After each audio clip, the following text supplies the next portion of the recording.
Welcome to today's edition of the Rush 24/7 podcast. Okay, folks, a point that I have been making for practically the entire 29 years I've been doing this program is now valid once again. I have become aware of some thinking on our side. You know, everybody's trying to figure out why did the New York Times finally dump on poor Harvey? Why? You won't believe a theory gaining ground out there. You know what the theory is? By the way, greetings, welcome, Rush Limbaugh, EIB Network, Golden EIB microphone, telephone number 800-282-2882. The theory is, and it's gaining ground, is that Harvey is taking one for the team, that all of this is being done on purpose in order for the media to then be justified in focusing on and ensnaring Trump. That Harvey Weinstein, the left went to Harvey, we need you to really bite a big one here for the team. We need you to really take a big bullet, but when it's all over, we'll explain to everybody that that 90% of this isn't true and that you did this to finally help everybody get rid of Trump. And there are people on our side who believe that. Now, stop. Let me illustrate what this actually would mean. If this theory is true, after ensnaring Trump, the New York Times and Ronan Farrow and Ben Affleck and all of the women, Ashley Judd, you name them, would throw a party for Harvey and thank him for having his reputation permanently destroyed just to enable the left to get Trump and to get even with what happened to poor Hillary.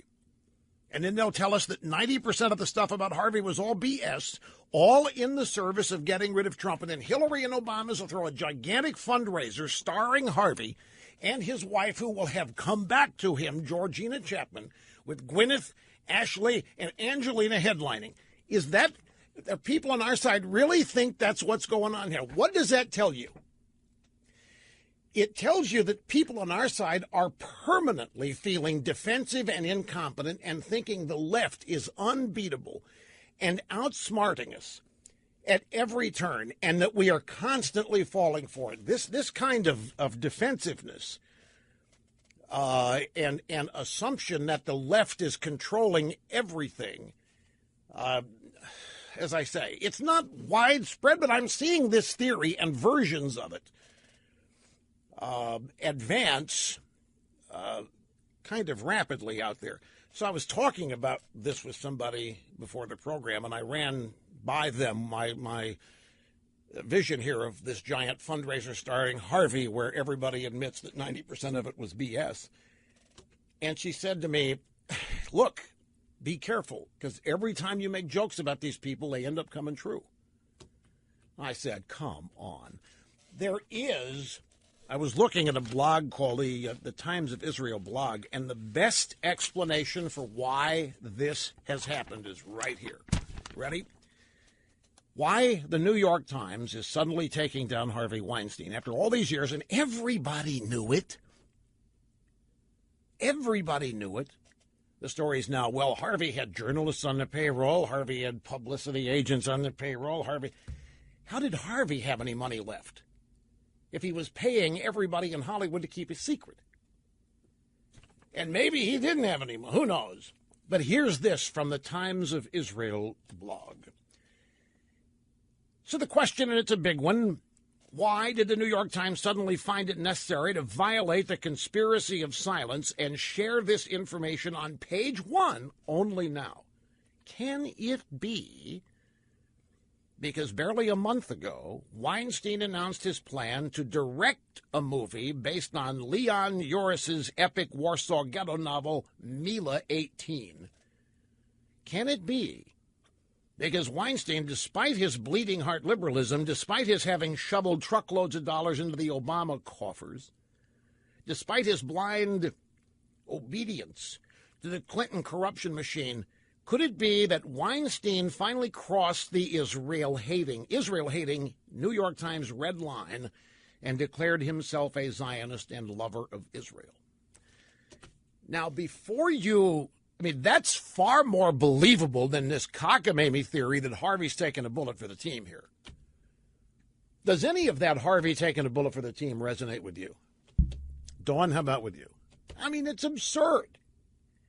Now this, the New York Times doesn't like Israel. Netanyahu, they don't like Israeli politics, which everybody's confused by that because the New York Times ownership has been Jewish from day one. The editors have all been Jewish. So what, why are so many Hollywood leftists anti-Israel? It's been a question that people have been asking, and the answer's deep and confusing if you don't know. And I don't even want to go there, but this explanation, something has caused this. And I'll tell you something else to be on the lookout for. Now, the media, everybody realizes the damage being done here. The damage being done to Hillary, the damage being done to the Obamas, the damage being done to the primary influential culture, motivational shaper entity in America, Hollywood. The damage here being done is incredible. And this there's going to have to be pushback to this somehow. Now, you factor Trump's momentum, like the Supreme Court threw out the challenge to his travel ban. It's gone. The NFL has the footprint of Donald Trump's shoe on its corporate neck today. And we're going to get into this in great detail as the program unfolds today. Trump is going to announce, by way of executive action, executive order, a major throwaway of Obamacare that has the left in a tizzy today. The left is losing elections. Trump does not have his own party helping move the agenda, but Trump isn't giving up, and Trump is moving forward. We talked about this in great detail yesterday. This is what pushing back looks like. So, given the Trump momentum, and it is there, and given the implosion in Hollywood and of primary fundraisers and donors to the Clintons and Obamas, we have to be on the lookout for a media-led narrative change. Now, I'm not doubling back here to this cockamamie theory that Harvey Weinstein's taking a bullet for the team. But we have seen early attempts at this media narrative shift already by trying to equate Trump with Weinstein and vice versa. That isn't sticking, but they're not going to give that up. There's another attempt at this by Tina Brown today, who says the real problem in the Weinstein story is that somebody just like him is still in the White House. And Bill Clinton's name never appears in her story. So they're in this narrative shift, and they're in the process of trying to take the heat. I mean, it's a salacious story. It's good for clicks. It's good for hits. It's good for grabbing and holding an audience. But the damage being done by this thing is going way beyond old Harvey. I mean, it's encompassing pretty much all of the godlike figures that make up the left. So the attempt here to equate Trump with Weinstein will probably continue. I don't think they can shift the narrative. Because the one thing they're never going to be able to do is separate Trump's voters from Trump. Only Trump can do that. And there's only one way Trump could do that. And that is if Trump is seen as joining the swamp, then his base is gone. And Trump's not going to join the swamp. But if it looks like he is, that's going to be the first fissure or crack between Trump supporters. So let the media do their narrative shifting all they want. I don't think they're going to have any success in equating Harvey Weinstein with Trump. Besides, they tried that. The NBC Access Hollywood tape. They thought they already had Trump, and he escaped with no fingerprints whatsoever out of that. If they try to go back to that, I mean, that's just the definition of insanity, doing something over and over again, expecting a different result.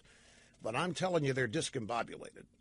It might appear they're having fun with this for a while, but believe me, they realize the damage that they are helping along here by the continual coverage of the Harvey story. Harvey supposedly chartered or had some donor put him on a private plane last night for Europe to go to sex addiction rehab. somewhere in Europe, and so that's Harvey. They got Harvey out of the country now, but well, there's all kinds of sex rehab places in America, but the media can hunt you down. What the media would do, the media, somebody from, take your pick, the Inquirer, People, doesn't matter. Where did Harvey's wife announce her leaving her husband? People magazine. Yeah, she called People magazine. She didn't call the New York Times. She didn't call Women's Wear Daily or the Bridal Registry. She called People magazine to announce this. Now, the way it happens is, let's say the rumor's out that Harvey checks in. There's all kinds of these places in Malibu. So let's Harvey checks in. All it would take is some member of the media trying to check in as a sex addict and actually get in there as a supposed patient. So that's why they're getting Harvey out of the country. He may not even be going to a sex rehab clinic. I mean, it may just be saying so. Well, I know that the story is his brother turned him in, family rivalry. I'm just throwing out the Times of Israel blog because, you know, what would make the New York Times turn? They had this story all the way back as 2004, don't forget. And they've been sitting on it since 2004. Everybody has. Ronan Farrow had this story, took it to NBC. NBC said, you know what you have here isn't reportable.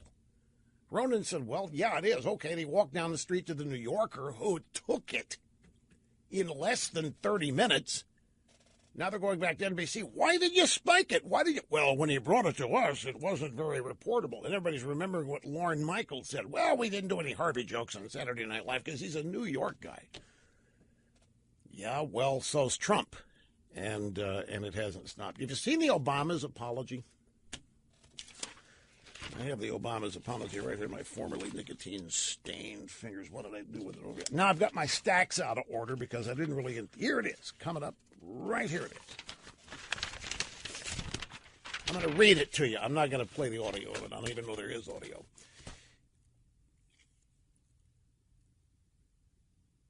Oh, wrong page. I thought I had it because it looks identical. Here it is. This is what the Obamas said. Michelle and I have been disgusted by the recent reports about Harvey Weinstein. Does something strike you about that? Why are they disgusted by the reports? Why aren't they disgusted by the behavior? You mean you're not disgusted by the guy? You're not disgusted by the behavior? And what is this recent reports? Barack and Michelle O. Michelle and I have been disgusted.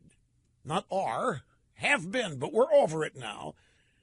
Disgusted by the recent reports about Harvey Weinstein. So it's the reports that ticks them off. It's the media that disgusts them, not Harvey and not what he did. Then the next line. Any man who demeans and degrades women in such fashion needs to be condemned and held accountable, regardless of wealth or status. Any man. Now, we're talking about the Obama's friend and benefactor. There's no need to make this about any man. It's about a man. It's about a guy. They can't specify that they're upset with Harvey. They've got to include Harvey, and that they don't mention Bill Clinton's name here, obviously. Weinstein has been condemned. Why are the Obamas so late to the party? And if the Obamas want Weinstein held accountable, they should call out by name those who covered up for him, but they won't do that. If people like Matt Damon and Ben Affleck, and people are wondering, what's the big deal with them? Well, we only know who they are because their first movie, Good Will Hunting, and it was Weinstein that did that. Weinstein distributed that and made it happen. So everybody who makes it, who has any decency at all, never forgets the people that made it possible. And now they undoubtedly have some loyalty to Weinstein. But they've been late to the party as well, just as the Obama's are, if Matt Damon and Affleck are proven to have covered up for Weinstein, will the Obamas condemn that?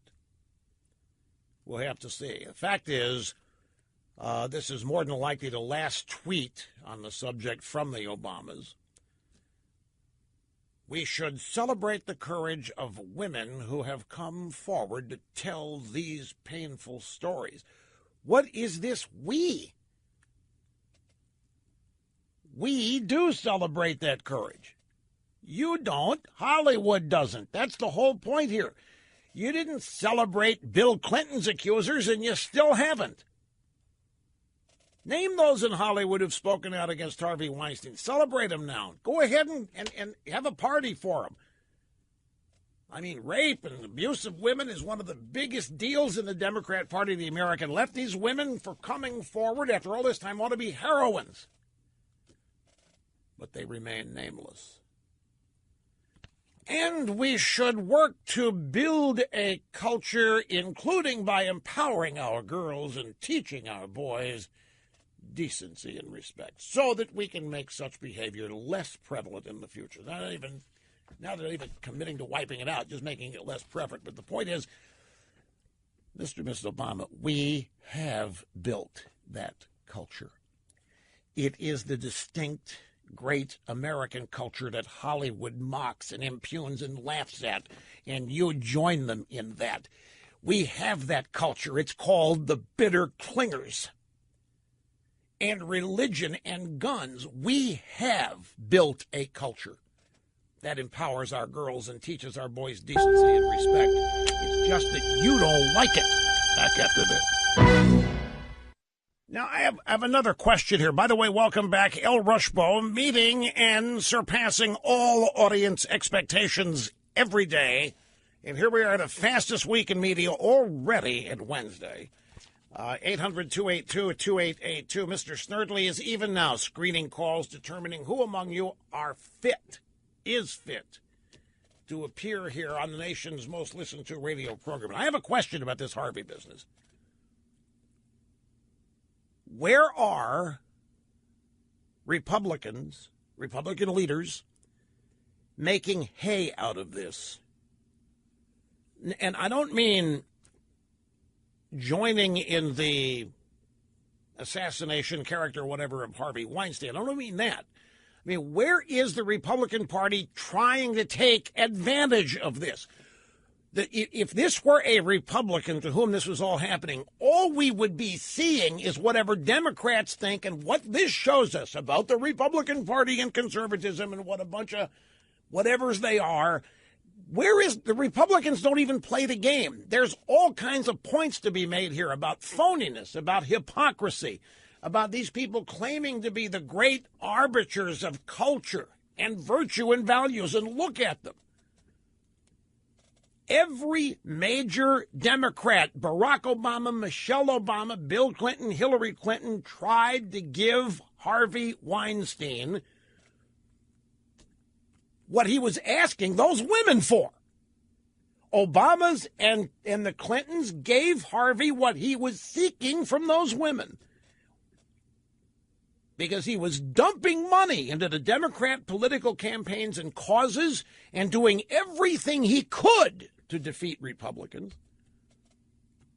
The gooey and the icky, sticky fingers of the Democrat Party are all over this, and it might help if the Republicans pointed it out.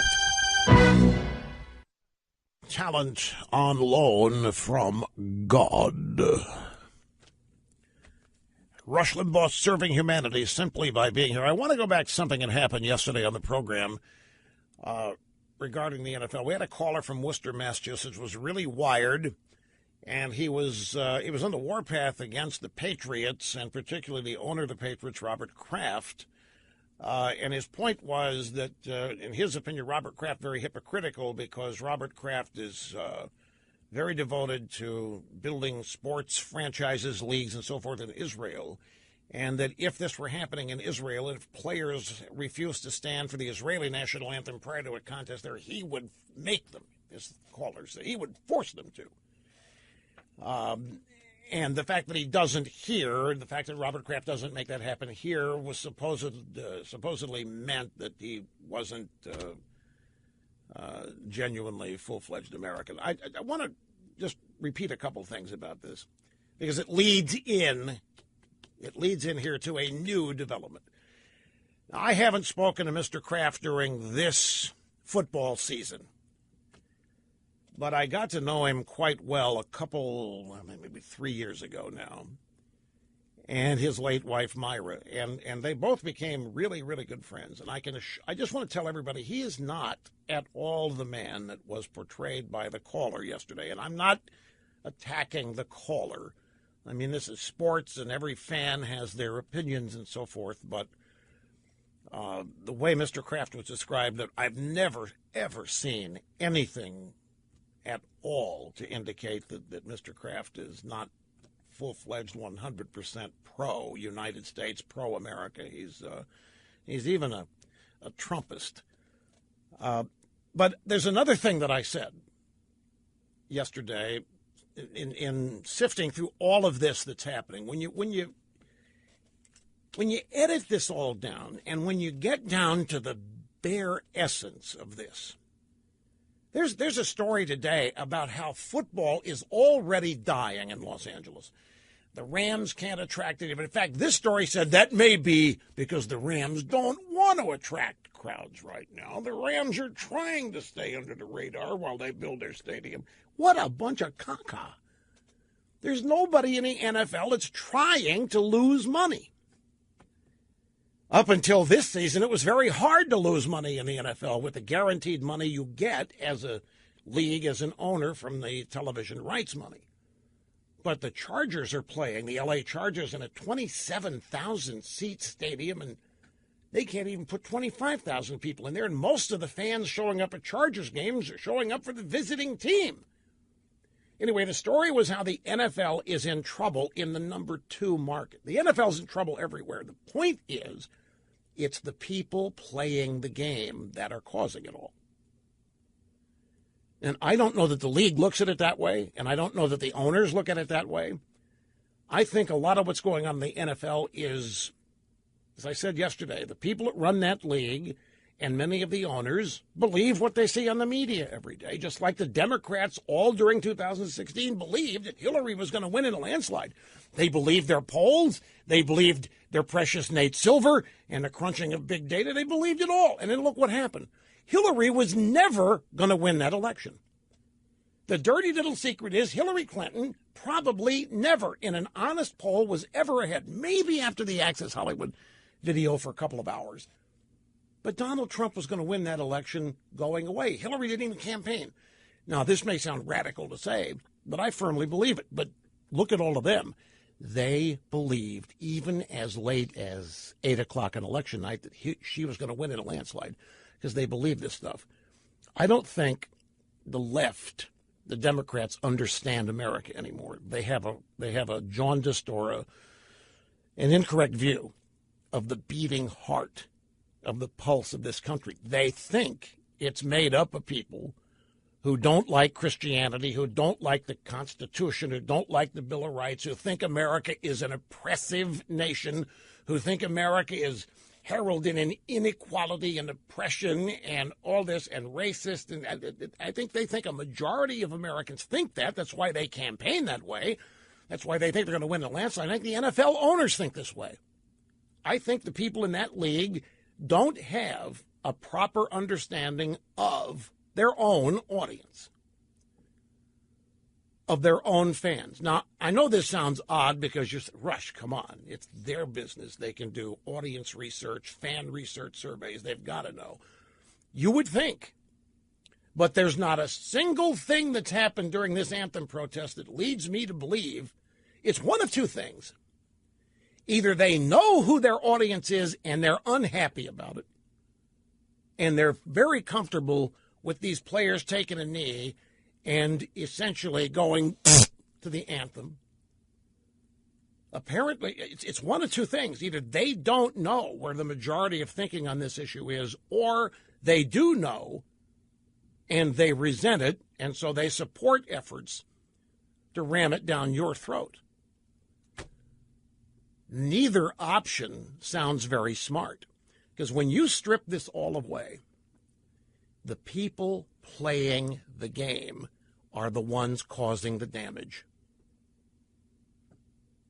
They might like to try to blame Trump, but Trump is not disrespecting the anthem, and Trump is not disrespecting the cops, and Trump is not disrespecting the military.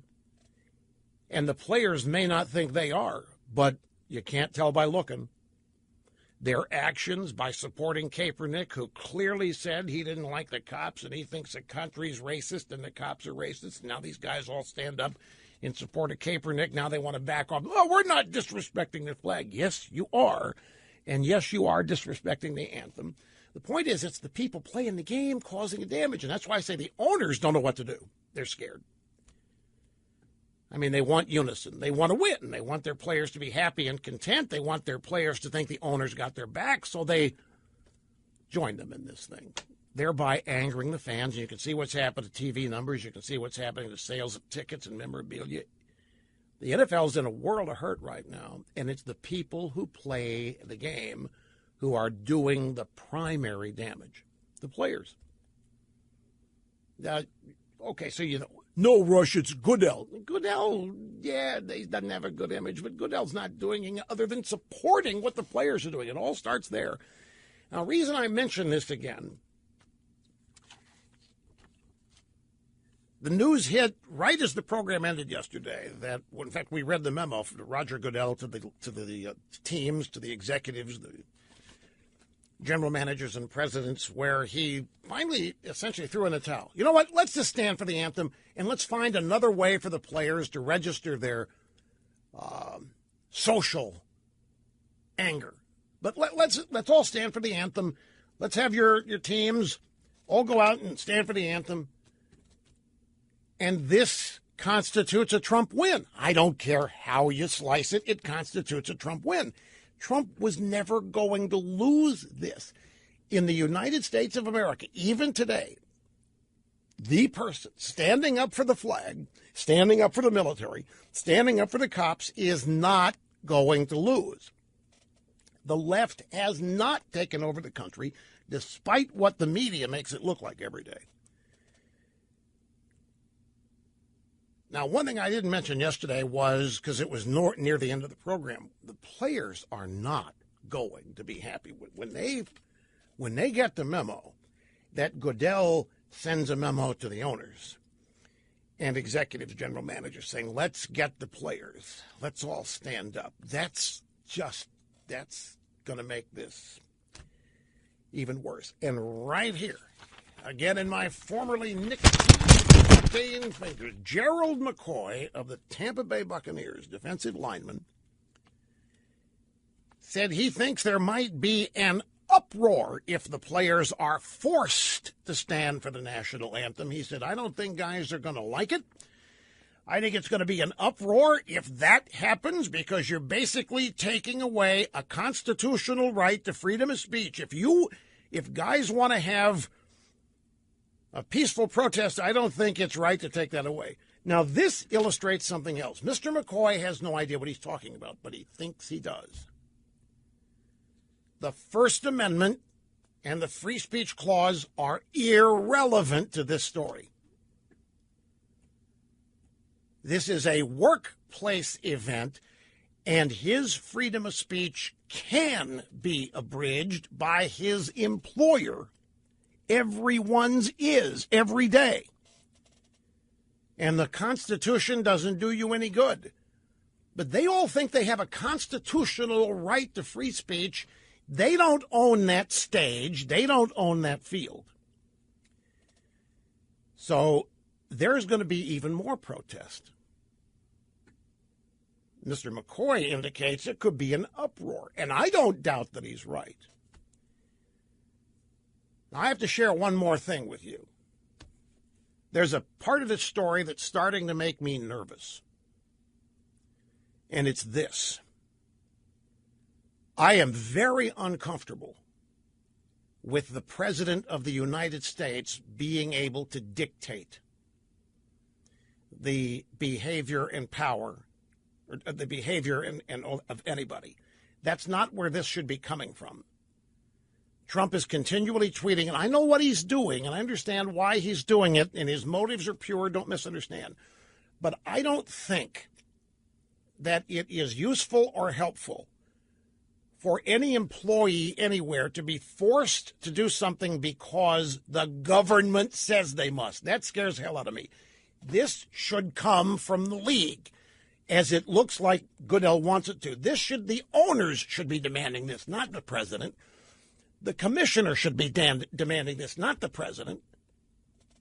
We don't want the president being able to demand anybody that he's unhappy with behave in a way he requires. That's scary to me, even if the president's somebody I happen to like. This is a workplace issue. It's the owners and the league that let this get out of hand because they didn't know how to deal with it or were afraid to. And if this is going to be made to work, the players are going to have to be told who the boss is, and they're going to have to be given specific workplace rules and regulations that they know has nothing to do with the Constitution, the First Amendment, freedom of speech. If you want to work for the Tampa Bay Buccaneers, you are going to stand for the anthem. If you want to work for the Dallas Cowboys, you're going to stand for the anthem. But I'm really nervous if all that happens because the president makes it happen. He can make it happen by forcing the owners. But this is a slippery slope to me, and it hit me a while ago and crystallized last night. Trump is in the right, don't misunderstand, but no president should have dictatorial power over individual behavior. The president should not be able to tell the owners of a business how their employees are going to act and what they're going to swear allegiance to and all that. That's up to the owners to do. And it's up to the owners to come up with a system of punishment if their employees violate company policy, like it is in any other business. They don't own the stage. They don't have a right to it. Theirs is a privilege, just like every employee's is. You don't own where you work unless you do. You're always subject to the rules, guidelines, and wishes of the people who do own your business. The NFL should be no different. But when the NFL misjudges its audience and doesn't know who its audience is, and the NFL's afraid of its players, then the inmates start running the asylum, and that's when the president does stand up, because what he says about this is absolutely right on the money. But it ought not be a presidential dictate that it can be involved in fixing it, but it ought not be why all of a sudden people start snapping to and behaving accordingly. This is a local issue. It's a team issue. It's a workplace issue. Be back here in just a second. Let me make a clarification. I stand by what I said. The whole business of Trump or any president dictating what somebody thinks or dictating what somebody does, the league should be doing this. The individual owner should be doing this. They're the problem. They can fix it. But why does Trump have the power? Trump is not a dictator. He is president. We still have a constitutional republic. Why does Trump have this power? Why is the NFL responding to Trump? Why? No, because Trump has the support of 63 million Americans who voted for him, and they're still with him. Trump is simply voicing the wishes, the demands of a majority of Americans, and that's what gives him the power. We don't have a dictatorship, and I don't ever want one. But Trump's success with this, Trump's power derives from his supporters. And his supporters are going to be there long after Trump has served his 2 terms and has gone to Trump International over in Venice or wherever the next one is. And that's what people, the Republican Party, everybody else better start getting through their head. This movement predated Trump. It's going to survive Trump. Anyway, let me grab a call here before we run out of time. Marilyn in Belleville, Michigan. Glad you called. How are you? I'm fine, Rush. Nice to talk to you. Hey, I had a question. You know, during the Women's March, Ashley Judd got up on the podium, and she was just this diatribe of all these horrible things, outlandish things against Trump. Right. She didn't know Trump. So how can she suddenly, after all these years about Weinstein, come in and start complaining? I'm thinking it doesn't make sense to me. Well, it does. See, it does if you are able to do what I wish everybody would do, and that is understand politics is in everything that happens in Hollywood or happens on the news, and it corrupts. If it's left-wing politics, it corrupts. So you're absolutely right. Ashley Judd she wasn't wearing one of those Pusai hats, but she was out there at that rally. Absolutely. Nasty woman. I'm a nasty. When she went off on Trump and what a reprobate he is, and now we know that she knew what a reprobate Weinstein was, but she didn't have any personal knowledge of Trump, and yet she launched on Trump without knowing a thing about him other than what the news had told her, and yet she stood mute on Weinstein for years. Precisely. Doesn't make sense to me. Rush, I think you've got it. It's a conspiracy.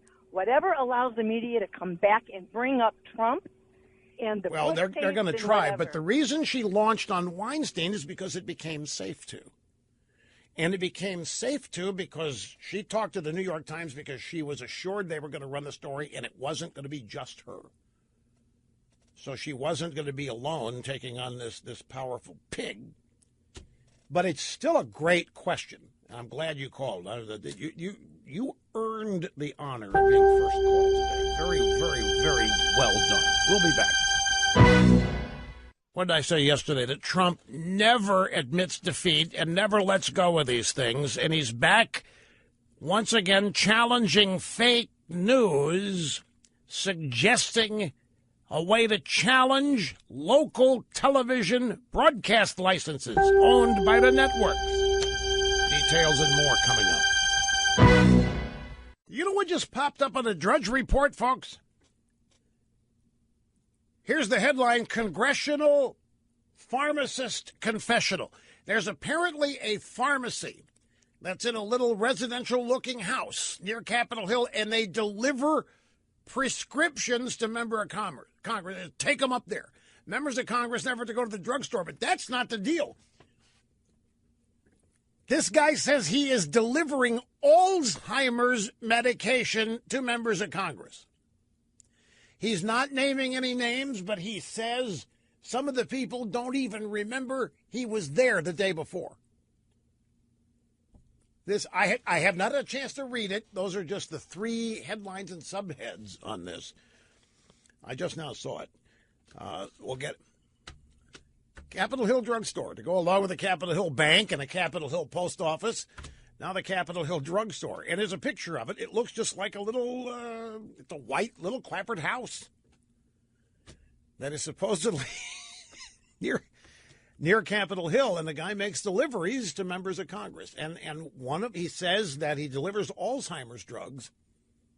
Doesn't name names. And he says some of the people to whom he delivers don't even remember that he was there the day before or the last time. Anyway, greetings. Great to have you. Rush Limbaugh behind the golden EIB microphone, executing assigned host duties flawlessly. Zero mistakes. Telephone number is 800-282-2882. Donald Trump suggests challenging TV network licenses over fake news. He doesn't let this stuff go. This is what pushing back looks like. And he's all alone. He doesn't have anybody except his buddies in the media helping him. He doesn't have anybody in the Republican Party joining him in his, whether it's a purposeful or instinctive effort to defeat the left. The story here is from Reuters. President Trump suggested challenging licenses for NBC and other broadcast news networks on Wednesday. A salvo that followed reports his own Secretary of State called him a moron after a discussion of the U.S. nuclear arsenal, which then led Trump to propose an IQ contest between him and Tillerson, in which the president assured us he would win. Now, while the never-Trumpers and the intelligentsia and the pseudo-intellectuals and the left inside the Beltway have a shriek fit over this, I think it's hilarious. And I don't care if Tillerson called him a moron. It doesn't matter to me. And I don't care if it was because Trump supposedly ordered a 10 times increase in our nuclear arsenal. Because I don't think things happen the way we are told. I don't think Trump would call somebody on the phone, hey, I want a tenfold increase in the nuclear arsenal, get it done. Now, we're supposed to believe that happened because we're told what an idiot Trump is and how he's out of place and so forth. And then Tillerson reportedly called him a moron after that. But anyway, back to this. Trump said with all of the, I want to read this paragraph to you as Reuters wrote it. You ready? With all of the fake news coming out of NBC and the networks, at what point is it appropriate to challenge their license? Bad for country, Trump, a Republican, wrote in a post on Twitter. Have they ever said Harvey Weinstein, a Democrat? No. Now, the networks, let me just clue you in here. And since the president is a moron, he may not know this. The broadcast networks do not have licenses. The only broadcast entities that are licensed are individual radio and TV stations, of which the networks own very many. And they own affiliate stations in New York and Los Angeles, Chicago, in all of the top 10 markets. So the license challenge would affect them, but it would not. The NBC Nightly News does not have a broadcast license. The NBC primetime television shows, and they're not subject to broadcast license. Their stations are. And it's true for radio stations. And those licenses are granted by the FCC. And I don't know what the renewal period is. It used to be 5. Now I think it's 10. And each renewal can be challenged. Individual stations have to prove, they have to file documents showing that they're operating in the community interest and all that. That was my job at a disco FM station I worked at in Kansas City, was to do community assessment 6 months a year during license renewal year. And you had to go out and you had to go talk to a local professor. You had to go talk to a librarian for 2 hours and listen to them tell you what was wrong with the community and how they thought your station had to deal with it. Then you go, yes, ma'am, 3 bags full, go back, file a paperwork, and don't change anything. Or if you did, you put it on Sunday morning when nobody's listening. Or you hire the librarian to do a show from 4 to 5 a.m. on Sunday. Do whatever you want. Get whatever guest you in. And it's your hour. Things like that happen. I don't think it's that strict anymore. But Trump, nevertheless, challenging the broadcast licenses. It's part of the relentless nature he has. They are fake news. They're bad for the country, and they ought to have to earn the right to be this bad. They ought to have to earn the right. They ought to have to pass some kind of regulatory scheme in order to be able to do fake news. I know what he's doing with this, and it's how he keeps his base riled up. But more than that, he's keeping pressure on calling them fake news, which they are and which they detest. Okay, remember this. This was back on October 2nd. It's audio soundbite number 26. The estimable Congressman Al Green, Democrat from Texas. Our nation is in mourning. Many hearts are bleeding. Mr. Speaker, there is much suffering. Lives have been lost in a senseless, needless manner in Las Vegas. Mr. Speaker, there is a right time for all things. This is a time for our nation to mourn and for hearts to heal. Mr. Speaker, I announce that impeachment is postponed.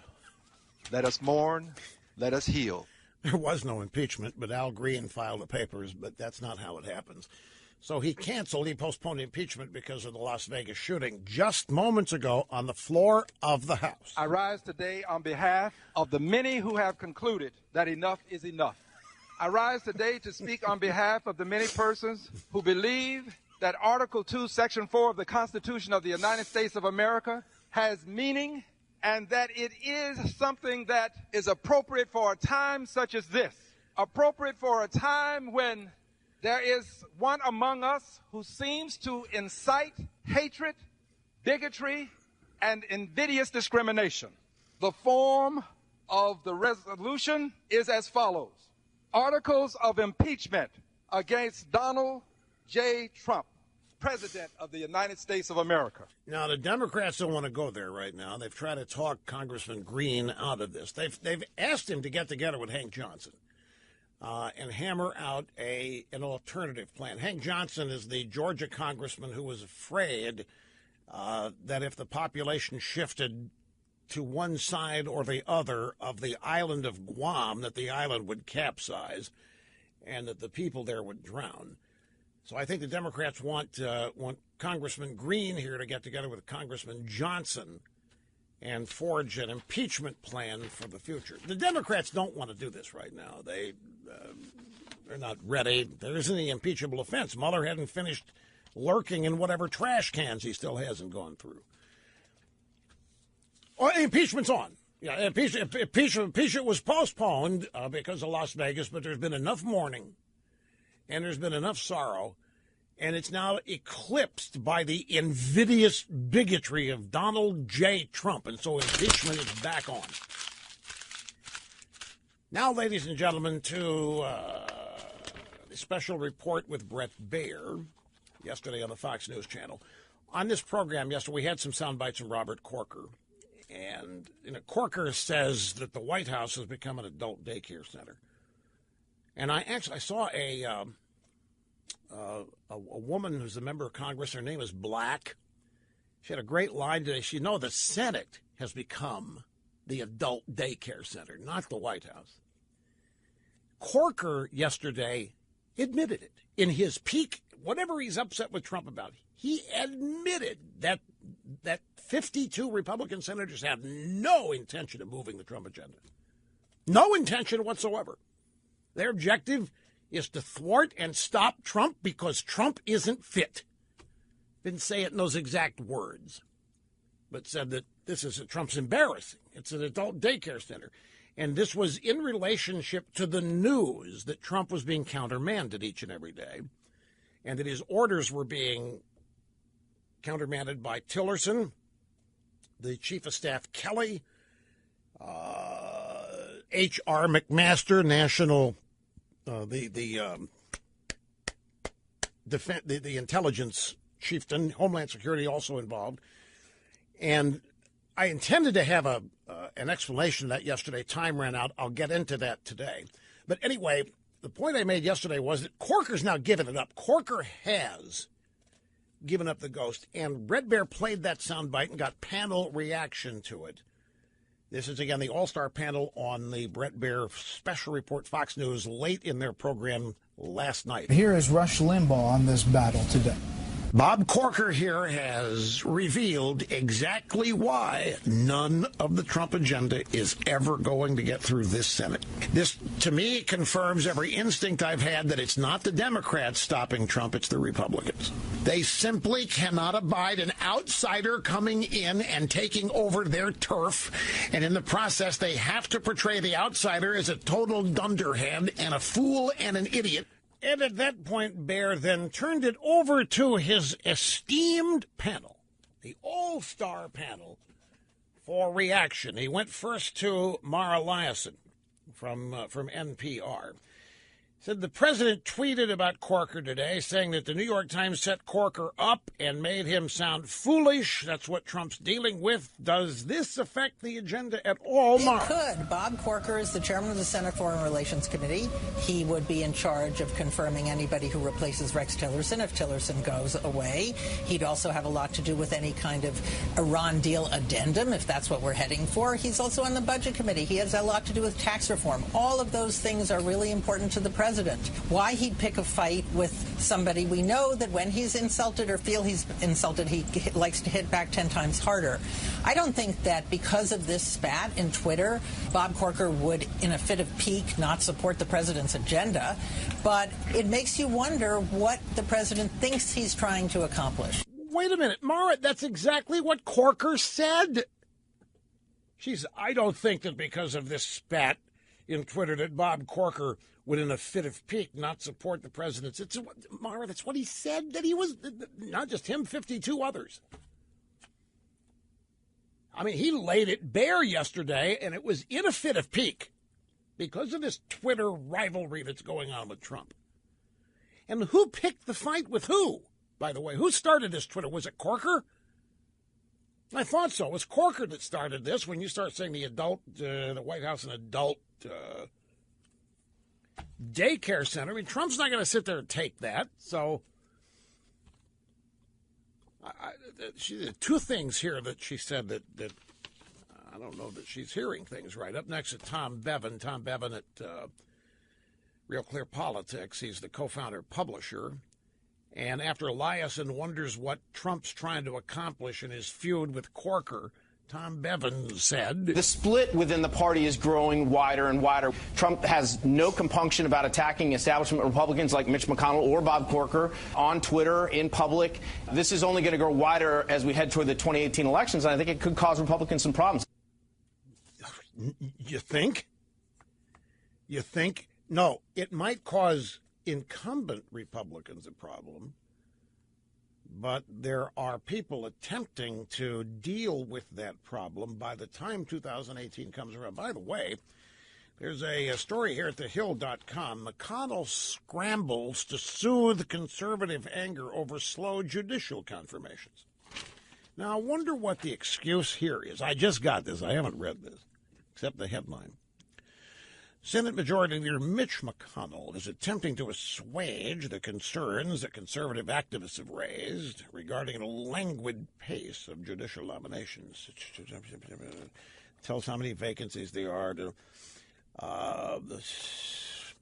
This thing, it's like much of journalism, you've got to read more than halfway through it to get to the point, which I don't have time to do. Now I'll do it during the break. But apparently McConnell is attempting to tell these conservative groups it's not his fault that the pace is. It's probably Democrats' fault. He wants everybody to believe. Anyway, finish that in a minute. There's one more bite in this rotation, and that's Stephen Hayes, who was on the All-Star panel. And after Bevan said, I think all this could cause Republicans some problems. I think this split, this tiff could cause them some problems. So Stephen Hayes from the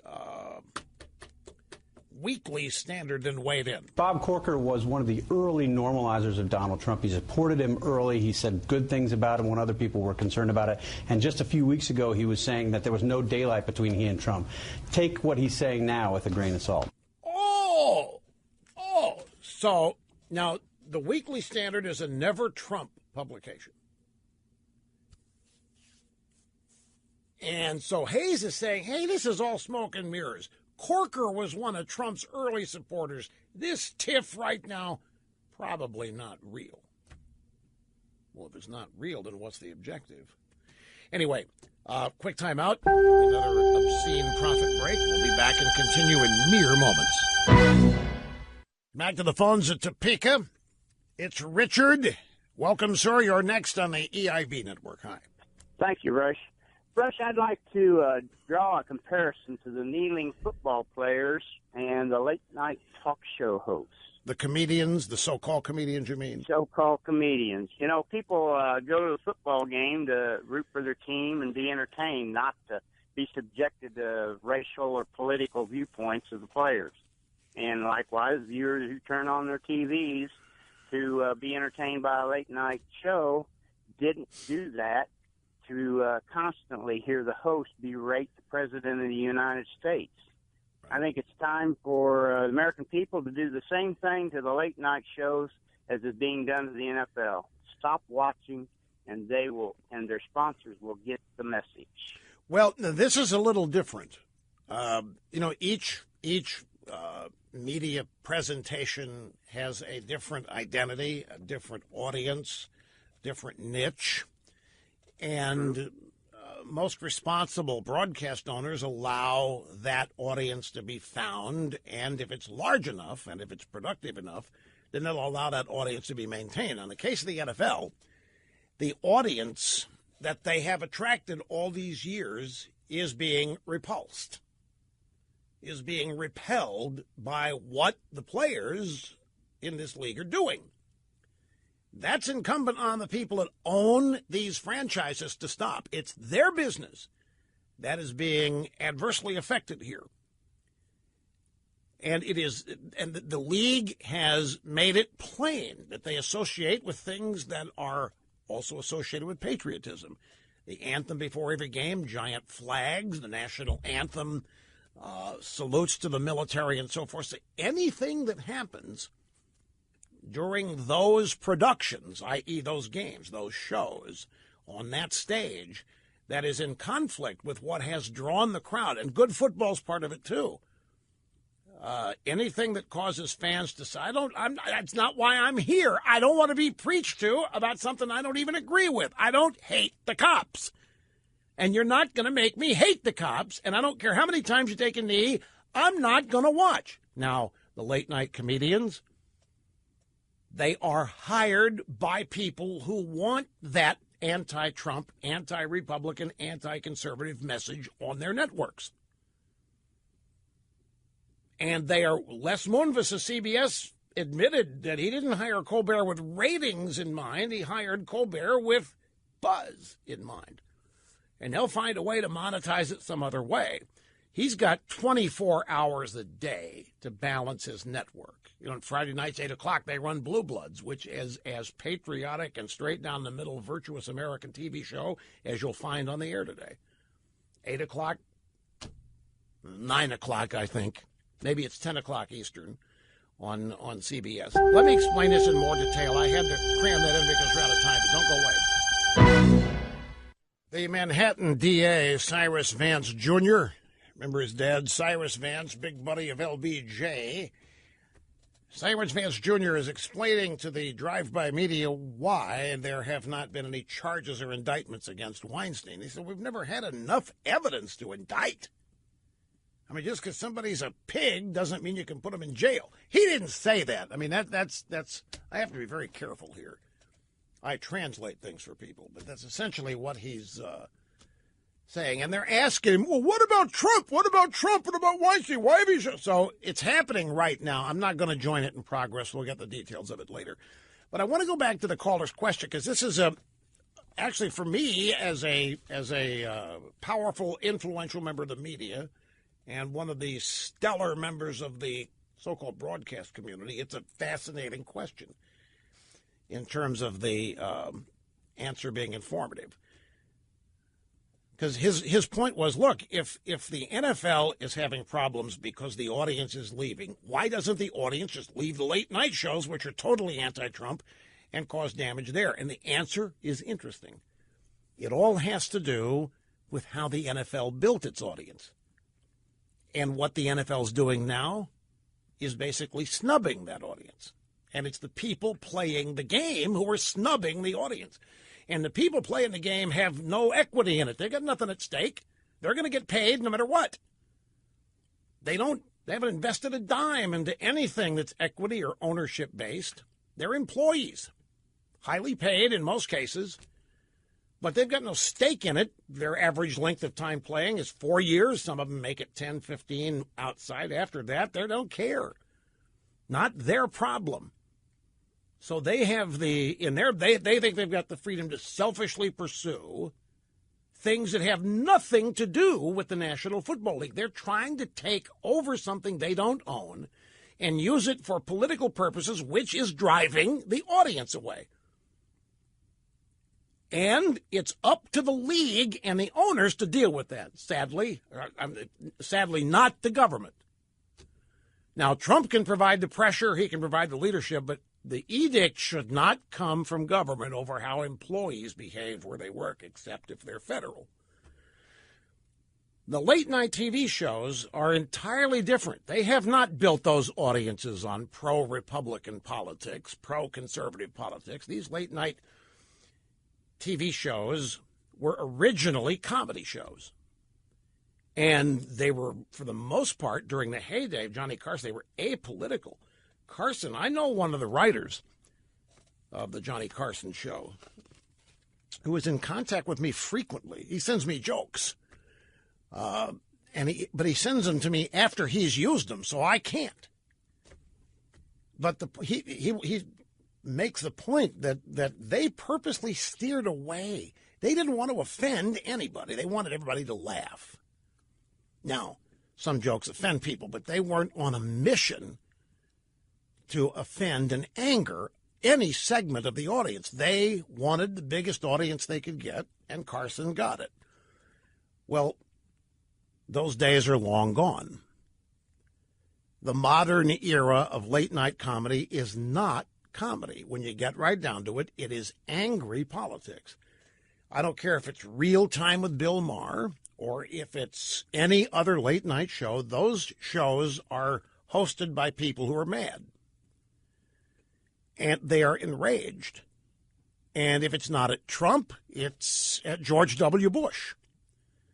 Any Republican who's in power or any conservative anywhere in the media who's effective will become targets of these shows. And they have built their audiences expecting that. So their audiences are not going to abandon them unless those hosts abandon the hatred. Those audiences are tuning in for what those hosts are providing.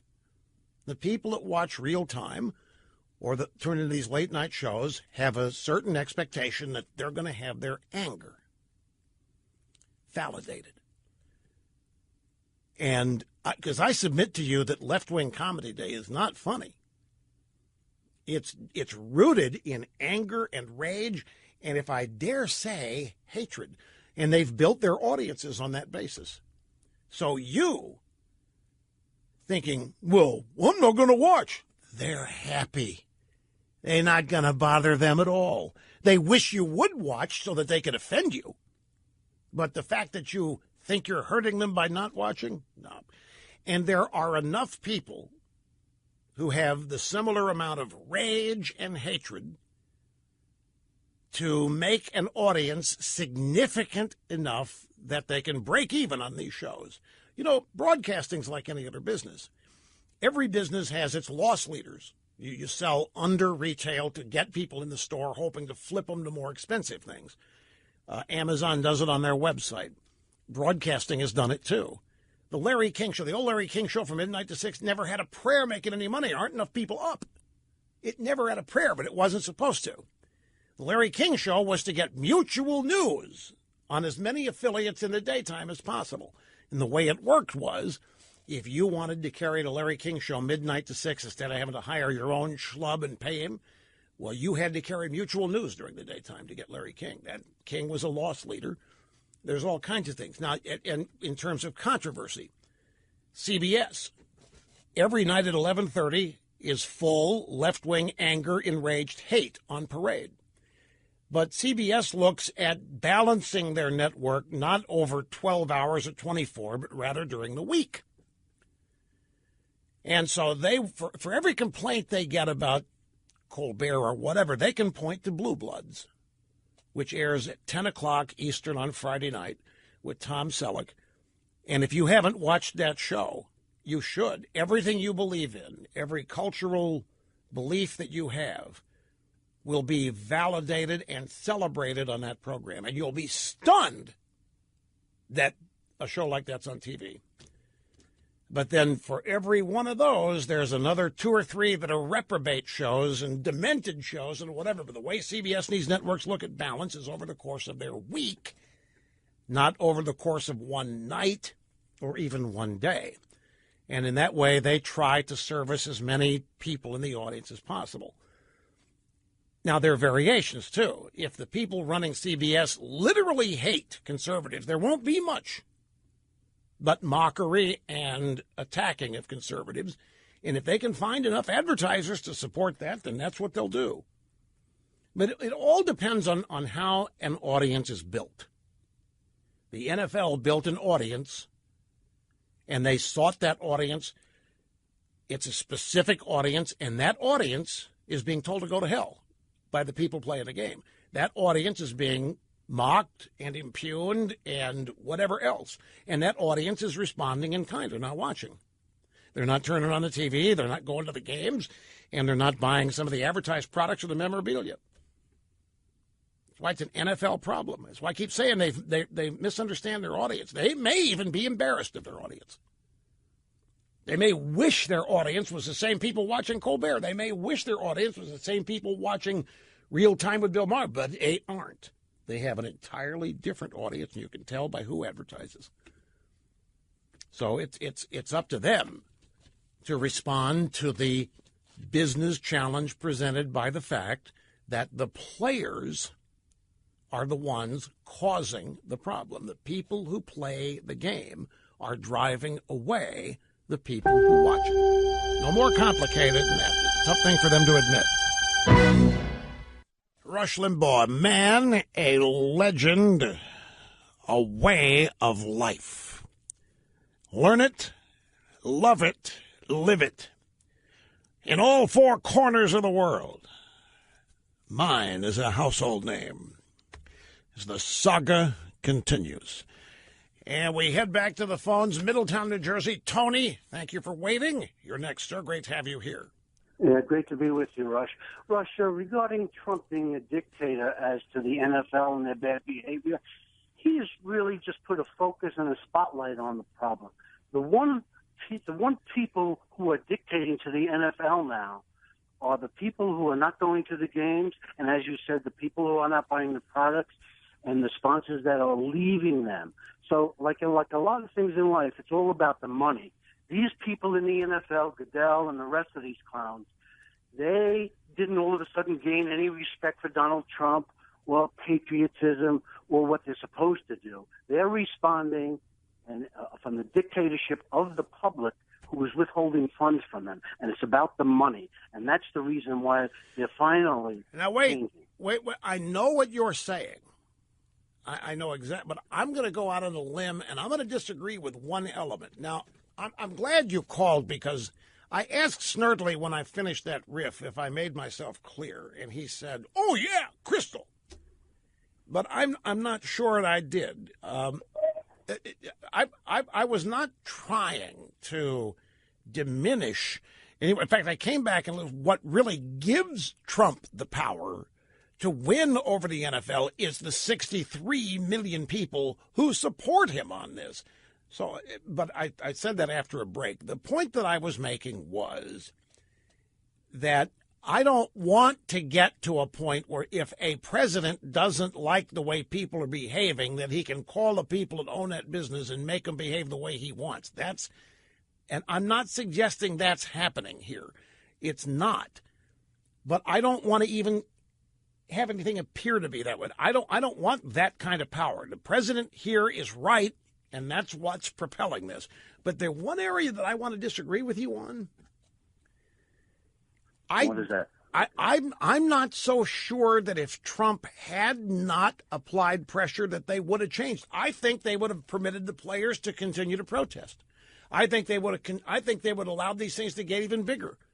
I think even if as they kept losing audience and TV ratings, they would make a mistake in assuming why it's happening, and they would continue to allow that which was harming them to harm them because they are misjudging most every element of this and why they're in trouble in the first place. Oh, no, I tend to agree with you. You're absolutely right because they don't understand. That's why the left is so confused and so in disarray because they don't really understand the temperament of the real people in this country that we live.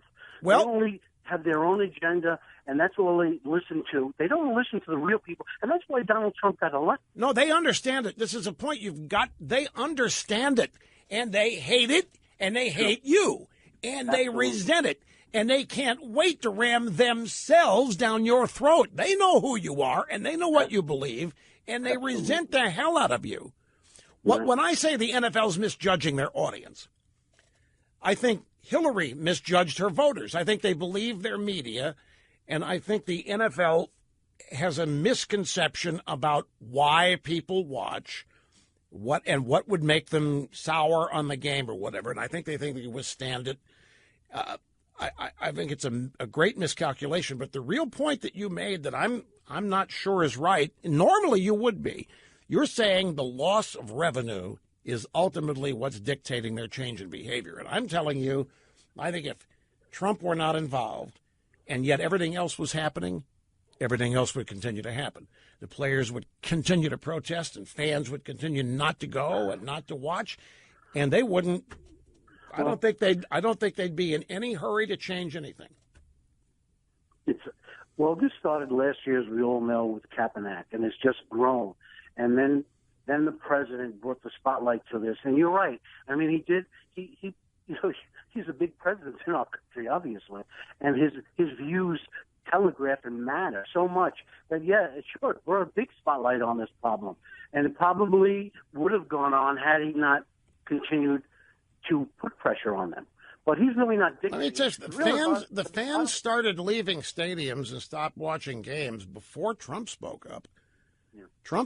But when Trump spoke up, it validated what they were doing. It was finally a national leader on their side agreeing with him, and it propelled it even further. Let me ask you a question. Sure.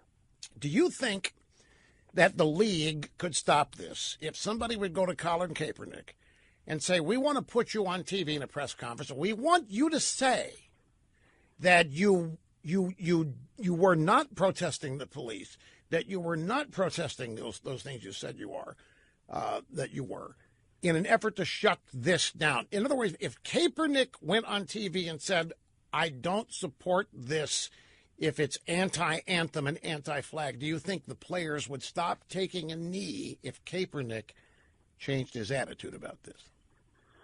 It's a very good question, Rush. I don't really have an answer. No way, they wouldn't. It wouldn't change a thing. I don't think so. I just don't think so. You know, Kaepernick is a convenient excuse for why this is happening. Yeah. This is going to happen because the ultimate purpose here is not to change the way the police treat African Americans. The ultimate purpose here is not to change whatever the inequalities are. The purpose here is to damage the NFL. And I think many of the players are unwittingly, some knowingly, but many unwittingly participating in this, believing that it's about social justice. And by the way, it's working, this effort to damage the NFL. When you find out the NFL Players Association is accepting money from George Soros and other left-wing causes and then donating some of their own money to some of these causes, the left targets successful capitalistic enterprises, particularly enterprises that are devoted to celebrating American patriotism, decency, goodness, the flag, the national anthem, masculinity, rugged individualism. These are things that the left is trying to wipe out of American culture. And don't laugh, because on college campuses today, more and more courses are springing up for kids to take on the problems with masculinity, the areas of America that have deteriorated because of masculinity. There's an assault on all of these things. And the NFL not only typifies many of them, but glamorizes a bunch of stuff the left absolutely hates. And so the players, I don't know what percentage, some of them know what they're doing, but I think most of them are dupes, believing they're actually doing something in the interest of social justice and righting wrongs and getting even with the cops or whatever. And that's all of that's just a cover and a smokescreen for the real objective here. We mentioned earlier that Harvey Weinstein has fled the country on the way to some spot in Europe for sex rehab. We were sitting here wondering if Harvey maybe has ended up in a place with no extradition treaty with the United States. I'm just asking. I mean, my fertile mind, unbound, much like Roman Polanski. At any rate, folks, brief break here at the top. Back before you know it. Hang in there and be tough. No, in fact, I'm on the verge of evolving a whole new theory about the Hollywood left now and why they are the Hollywood left. And your question, interestingly enough, propels me even further down this line of thinking. Snerdley just asked me, don't misunderstand his question. Because there's no tone in his question, and there's no accusatory or the anger thing. He said, do you think that women of Hollywood are actually going to take over and push men out like they're trying to do in a number of different areas and venues of our culture? And I said, I don't doubt that that's part of what's going on here. I think what we are seeing, you look at this Weinstein business, and for me, it crystallizes so much. We know certain things about Hollywood. We know that culturally and socially, that compared to most of us, it's debauchery. Debauchery is promoted as a lifestyle, as something you and I can't do, don't do, but the real cool and hip people do. Their parties are promoted in Legion. That very lifestyle has become almost synonymous with Hollywood. Now, there has to be something to permit for that debauchery. Who's on the receiving end of the debauchery? Women are.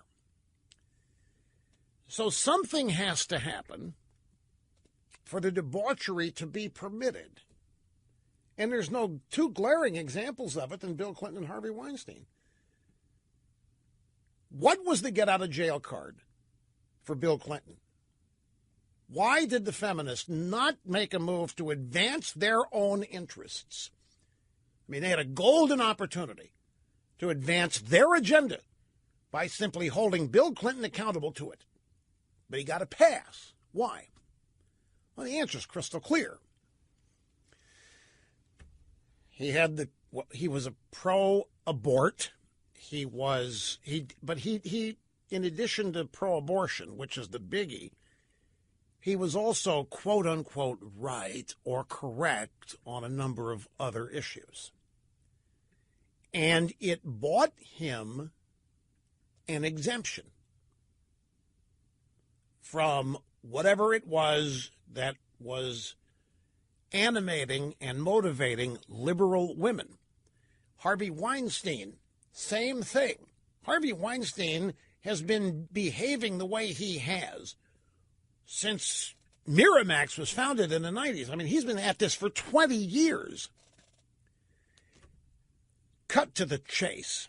I'm not saying that Hollywood liberalism isn't genuine, but I think an element of it exists as cover, as insurance to get away with the kind of behavior they get away with every day. And Clinton and Weinstein illustrate it. Look at how long Clinton still is not included in any of these stories about Weinstein. Clinton is still the star of the Democrat Party. Before him, Ted Kennedy. Now, I'm not saying that Ted Kennedy and Bill Clinton are not genuine, heartfelt leftists, but I am beginning to think that some of it might, in fact, be a construct in order to secure the kind of freedom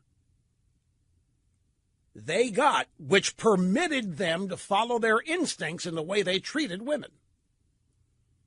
Being liberal allowed them to abuse and mistreat and have their way with women. Ted Kennedy ditto. Harvey Weinstein up until now. And I think part of it, I heard not Quentin Tarantino. It was somebody described it, somebody talking about Quentin Tarantino, some Hollywood person, I don't remember who, and I wish I could because it was not some B player. He said, you realize what Hollywood is, right? Well, no, what is it? He said, what does every guy want? Every guy wants girl. Every guy wants women chasing him. Every guy wants to be the guy that women want. Well, every guy with power in Hollywood is that guy. Hollywood is about getting girls. And this guy cited Quentin Tarantino as evidence. If Quentin Tarantino weren't making Kill Bill movies and Pulp Fiction movies, would anybody care about him? Was the example I got from this guy. I wish I could remember who it is. So, I've heard this stuff and it's gone in one ear and out the other because I've always bought that Hollywood is genuinely communist, genuinely social justice warrior leftist. And I don't doubt that there's a foundation, but I do think that some of this posturing and some of the exclusionary treatment of conservatives was done as an insurance policy for the way these people in Hollywood are allowed to treat women. It's not just Weinstein that's doing it. He may be the current glaring example. But there are powerful liberal men who are allowed to violate the tenets of feminism every day of their lives if they happen to be right on abortion. You don't know what a big get-out-of-jail card that is. Being pro-choice, proudly, loudly pro-choice, can buy you all kinds of excuses and exemptions from Hollywood women, from liberal women, and other people who are dyed-in-the-wool, full-fledged, no doubt about it, no joking about it, liberals. And it's therein lies all of the hypocrisy that is never held to account.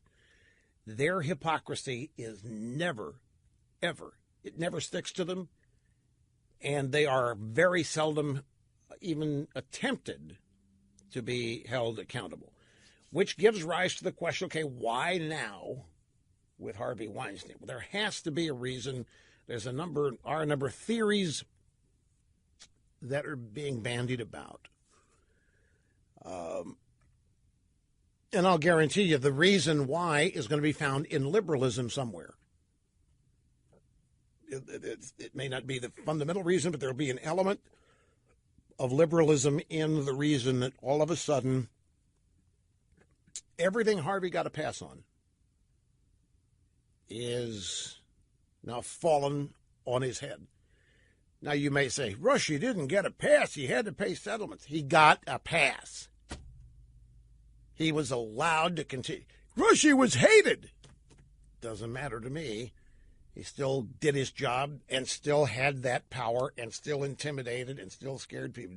He was able to continue doing what he did the way he wanted to do it.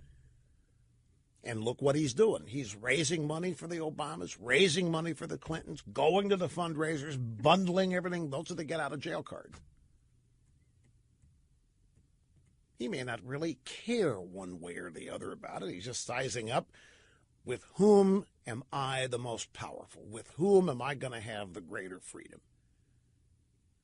And it's always going to be the left, if you're in Hollywood, when you ask and answer that question. So I'm only getting into this because I've wondered for the longest, like everybody else has, how in the world do these guys get away with it? Why are they never held to account? And there are reasons for it. And it's not just what are they look what they are allowed to get away with doing. Their behavior, look at what is ignored, look the other way, and defended if it ever comes under assault from the political right. With Bill Clinton, it didn't affect his job. It's only sex. It's none of your business. And then look what a similar person who happens to be conservative found out to be behaving in similar ways is destroyed. Not just career, but life is destroyed by women and men who want to curry favor with women, which is what Hollywood is. So Snerdley's question, do you think women are going to take over Hollywood? I don't doubt that there is such a drive or an effort or a movement to do so.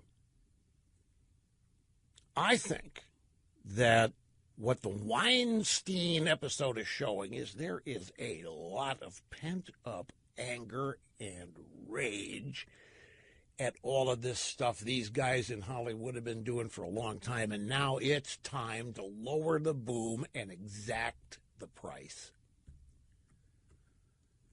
And I think there are a lot of guys out there probably quaking in their boots right now over watching what's happening to Harvey, knowing that it's also known or suspected of them, and that Harvey's scalp is not going to be nearly enough to satisfy whoever is collecting them.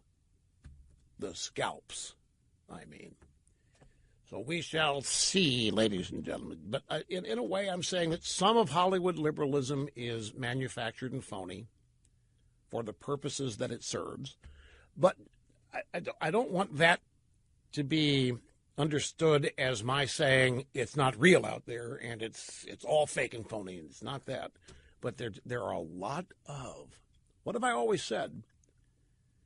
Men will do and go wherever they have to go and be whatever they have to be to get women. In which I've always said it's why women in civilized societies ultimately have all the power. And I think they're starting to demand it now. I think it's all kinds of cultural upheaval that we're on the verge of witnessing. We'll see. Time will tell. Have to take a break. We'll get back to your calls in a moment. And the dumping on Harvey Weinstein continues, which means a lot of people are trying to curry favor with women. Weinstein alma mater moves to revoke honorary degree. University of Buffalo moving to have alumnus Harvey Weinstein's honorary degree revoked in response to multiple accusations of harassment and sexual assault against the Hollywood mogul. Meanwhile, the Simon Wiesenthal Center founder and dean, Rabbi Marvin Heyer, released a statement saying everybody at the Simon Wiesenthal Center is horrified by the charges leveled against Harvey Weinstein by so many people. Given the gravity of the accusations, we are removing his name from our distinguished roster of honorees in all our future publications. Obviously, we can't go back in time, but had we known then what we know now, we would never have honored Weinstein because such egregious behaviors against everything the Museum of Tolerance and the Wiesenthal Center stands for. Okay, that's story number one. I do not know how to pronounce this name, and I've never bothered to check the pronunciation. It's an actress's name, Delevingne. Now, left to what my understanding of it, it'd be Delevingne.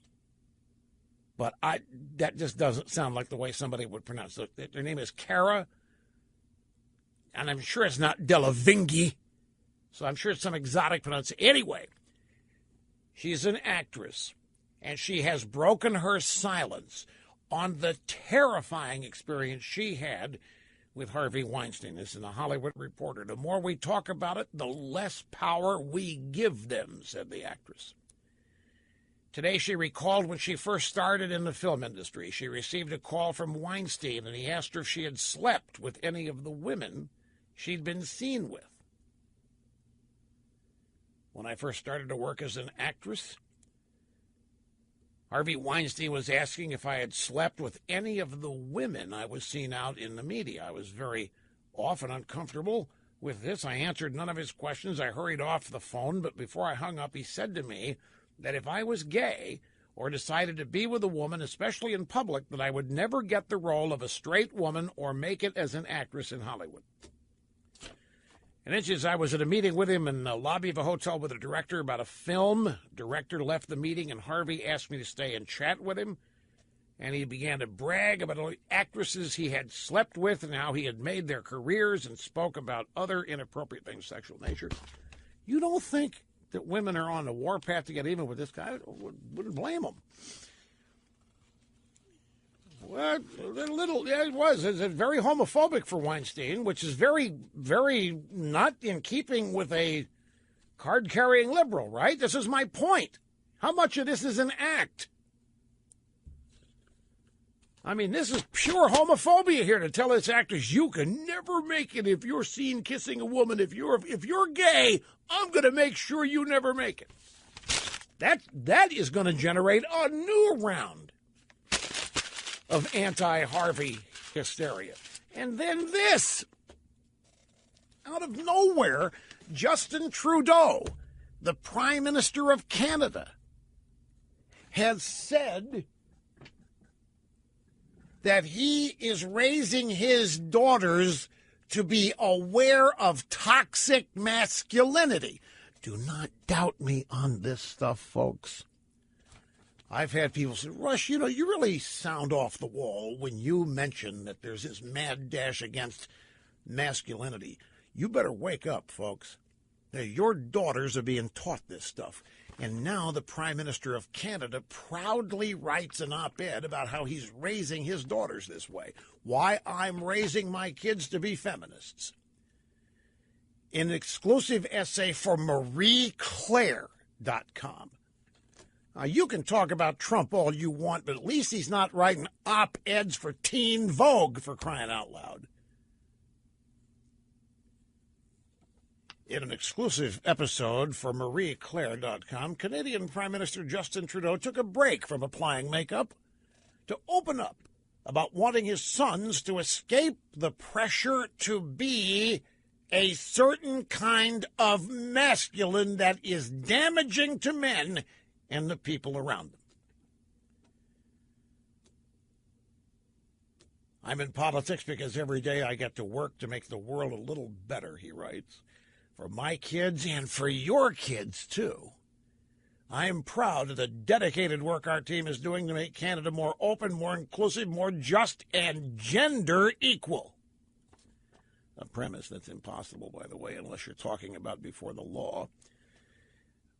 But some of the most important work I do is not as a political leader, but as a parent. Every day at home, I have the astonishing and humbling opportunity, together with my wife, Sophie, to nurture empathy, compassion, self-love, and a keen sense of justice in our 3 kids. And he's teaching his boys about toxic masculinity and how it's not good. Okay. Sam in Manhattan. Sam, I'm glad you waited. You're up next here on the EIB Network. Hello. Hey, it's a pleasure to finally speak to you, Rush. Thank you for all the years of education. Thank you, sir. In regard to the, you're welcome. It's my pleasure. In regard to this slimy Harvestine, whatever his name is, Harvey, what are the chances that there's actually much bigger connection to this? The reason why he was not indicted, especially after the tape that we heard yesterday, what are the chances that if they dig deeper, the DA has something to do with the Justice Department? What are the chances it's much deeper than this, Rush? You mean involving more powerful, interesting people? You mean if they go after Harvey, they might necessarily have to uncover something about other people that they would rather keep hidden? Flat-out corruption from the Justice Department up above, since this guy is giving money left and right to liberals, and we know how corrupt they are. We know anything from the what's her name, Lynch, to the FBI, the ex-FBI director. Oh, yeah. I mean, definitely something odd going on there. Clinton and the tarmac talking about grandkids and she doesn't have any. Yeah, you're right on the money on that. Your nose is in the right place on that. That's an interesting question. Well, no, it is. No, his question was, why is the DA not moving to indict Harvey? Or is it because they're afraid of who else and what else might be revealed? And I don't know, but I can tell you I understand the thinking. I mean, here you have what appears to be, you've got audio, you've got the guy numerous women now testifying what he did. You get the DA saying, not enough here to indict. And you can imagine a number of women saying, what the hell more do you need? Well, look, it's New York, it's Manhattan. If such an investigation would expose people that cannot be exposed, I wouldn't put anything past. There's so much, liberalism's corrupted so much. I mean, you can't blame people thinking this way. Looky here, folks. NBC just broke the news that the Boy Scouts have decided to accept women, girls. Boy Scouts have decided to accept Girl Scouts. Silly me. I thought that's what the Girl Scouts were for. What are the Girl Scouts going to do now? Can boys join the Girl Scouts?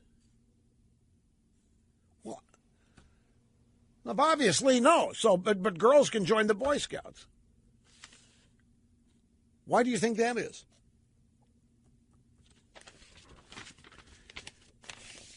Answer. What is it?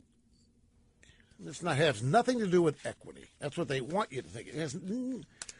It has nothing to do with equity. Again, it's trying to buy peace. The women are on the warpath, and let's head them off at the pass.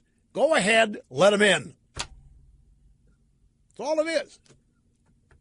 Plus, if you're a 10 or 11, 12-year-old Boy Scout, what could be better? The Girl Scouts now get to go with you on the camping trips. You have to look at this stuff the way liberals do, folks, and then all of it makes sense. Gene in Youngstown, Ohio, great to have you. Oh, Rush. Yeah. It is a thrill and honor to speak with you. I've been trying for 25 years. I actually put it on my bucket list, and there ain't much left, so maybe the end is near. Well, I hope not, but I'm glad you made it. Anyway, last Sunday, while others were kneeling for the anthem across the country, here in Youngstown, we held a little NFL Burn Your Stuff protest rally at a local American Legion Hall. And it was one of the most patriotic events I've been to. The music, we had a gun salute by the American Legion members. We had speakers. And then the people that wanted to burn their items, we had a burn barrel. As they put them in, we took a little video clip of them telling us why they were burning their NFL stuff. And one of our members who did it, or one of the organizers rather, she sent those clips to the NFL. So I guess I'm kind of thinking that maybe we had something to do with with good. Well, you may look. The NFL now realizes that they have a problem. There is no question. That's what Goodell's memo to the teams yesterday means. They realize they have a problem. Their problem is not Donald Trump. Their problem, folks, I'm trying to think of a number of different ways to say this to drive it home. Their problem is that the people who play the game are driving fans away. The people who play the game are causing the harm. And they are employees. I mean, you can think of any analogy you want. Would McDonald's allow employees to kick customers out of the store? How long would that last before those people were gotten rid of? Or policy was changed to make sure everybody knew that this is going to stop. But there's so much. This is a very tangled up mess here. And the NFL let it all get out of control. Because I think, there's one thing here that really, you may think this sounds simplistic, but I think part of this is we don't have any adults anymore. We have nobody willing to treat kids as kids. We have nobody willing to discipline kids or people that are violating policy or what have you. Instead, we want to be understood, and we want to show our tolerance And we want to show our sensitivity to whatever it is that has these people upset, because that supposedly is going to buy us respect and goodwill. But it's never been the way to raise kids. It's never been the way to control young people in confined circumstances like a classroom or a school. But liberalism's on the march. And we'll just have to see how this plays out. There's some sound bites I want to get to. Selena Zito, one of the first in the media to correctly identify the strengths of Donald Trump via his voters and why they think and support Trump the way they do. And she's on CNN. She's got a contract there. She's an analyst.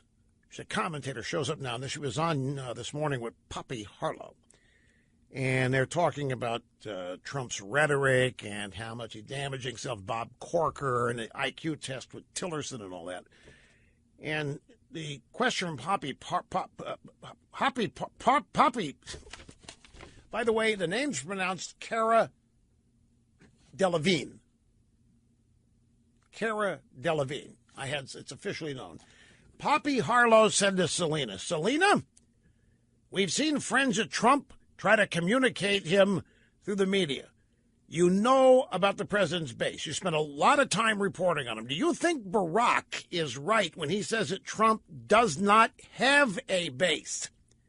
And if he's not, does the base support Trump in spite of or because of his language and his tweets? I think they support him in spite and because of the comments. As far as his base going anywhere, he does have an unnatural base, and it's a really interesting alignment of different kinds of people. A lot of people, as you know, we missed during the election. But I haven't seen any evidence of them going anywhere yet, but that doesn't mean they won't. I think if he becomes part of the swamp, that's going to become his biggest problem. Bingo! It's only Trump that can drive his audience away, and the fastest way he could would be to become part of the swamp. But note the question here. Do you think that the Barack she's talking about is Tom Barack, Presidential Inaugural Committee Chairman, not Barack Obama? Do you think that Barack is right when he says that Trump doesn't have a base? And if he's not right, do they support him in spite of or because of his language? These people, CNN, haven't the slightest idea. It still doesn't make sense to them that Trump has any supporters. Trump is so embarrassing to them. Trump is so pathetic to them. They can't understand anybody liking Trump. And they are journalists. They're supposed to be curious and all-knowing, and they've got closed minds. And rather than find out what they don't know, they ridicule what people think that doesn't make sense to them. Let me take a brief time out. There's more after this. Michael in Killeen, Texas. Welcome. Great to have you here. Good afternoon, sir. I've been a listener since '88 when you're on ABC, and I've been on hold since 1992. Anyway, NBC killed the story with Weinstein. Who owns NBC? Comcast. I think there's a hidden hand here that a lot of people are taking a look at. Look at all the properties Comcast owns. They're in the media entertainment business. They've got their fingers everywhere. Media, politics, distribution. I mean, Comcast is piping in what people see in a large market. I mean, so you think that the NBC decision to spike took place at the Comcast CEO level and not somewhere in the NBC? The Roberts family, I think, has been a hidden hand that a lot of people haven't taken a look at. I mean, Bo warned me not to sound all conspiratorial, but this is a name. The Roberts family, they own a lot of stuff. I mean, they're into politics. I know. He's Brian Roberts is the CEO of Comcast. The Roberts family. I don't think you have to go up that high the chain to find out why this got spiked. Maybe it did, but I don't think it needs to get any higher than anybody at NBC who went to Harvey Weinstein parties. For some reason tomorrow feels like it ought to be Friday, but I know it's not going to be. I mean, this has been an intense, high-speed week, and it will continue. Right here, same time, same place tomorrow. Thank you all for being here. And we'll do it again tomorrow. Look forward to it. See you then.